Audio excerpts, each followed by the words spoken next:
Praise the Lord church.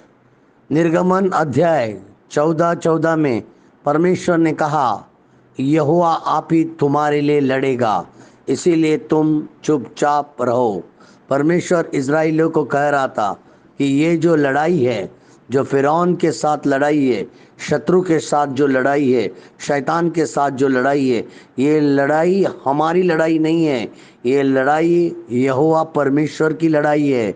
और निर्गमन 14 में परमेश्वर ने लाल समुंदर को डुबाने से पहले उन इज़राइलों के सारे जो 20 लाख करीब करीब लोग थे, उनको परमेश्वर कहता है निर्गमन 14 में कि यहोवा आप ही तुम्हारे लिए लड़ेगा और इसीलिए तुम चुपचाप रहो। और इस लड़ाई की जब शुरुआत होती है, और बाइबल आगे कहता है कि परमेश्वर मूसा को कहता है कि तू अपनी लाठी उठाकर अपना हाथ समुंदर के ऊपर बढ़ा और वो 2 भाग हो जाएगा और उसमें से रास्ता बन जाएगा। और मूसा वैसे ही करता है और रास्ता बन जाता है। तो ये सारे 20 लाख लोग उसी रास्ते से, जो समुंदर के बीच से उस पार, पूरा समुंदर पार करके उस पार चले जाते हैं।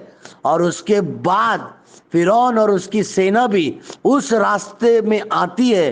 तो कोई इजरायली व्यक्ति ने प्रार्थना नहीं किया कि परमेश्वर इन्हें रोक। अब तो परमेश्वर स्वयं, जब वो फिरौन और उसकी सेना बीचों बीच आई, परमेश्वर ने स्वयं वो सारे पानी को फिर से, उसने वो रास्ते को बंद कर दिया और सारे पानी में सारे फिरौन के लोग, उसके घोड़े, उसके सेना और सब मर गए। क्योंकि यहोवा ने कहा था, उन इजराइलियों को यहोवा ने कहा था कि यहोवा आप ही तुम्हारे लिए लड़ेगा। और इसीलिए परमेश्वर ने उस लड़ाई का अंजाम दिया। जो शत्रु आपके पीछे, उसके पीछे आपको उसके लिए प्रार्थना करने की जरूरत नहीं। यहोवा परमेश्वर, तुम्हारा परमेश्वर स्वयं ही आपकी लड़ाई को लड़ाएगा। और जो शत्रु आपके विरोध में चाल चल रहा है, उस सारी चाल को स्वयं परमेश्वर यहोवा आप तुम्हारे लिए लड़ेगा। इसलिए तुम चुपचाप रहो, अपना काम करो, आत्मिक जीवन को बढ़ाओ, आत्मा की चीजों को जाओ, प्रभु में मगन रहो, उसके साथ समय बिताओ,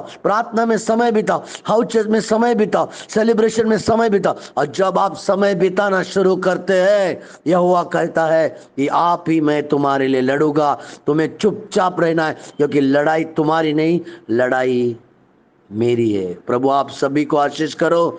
डरो मत, चुपचाप खड़े रहो।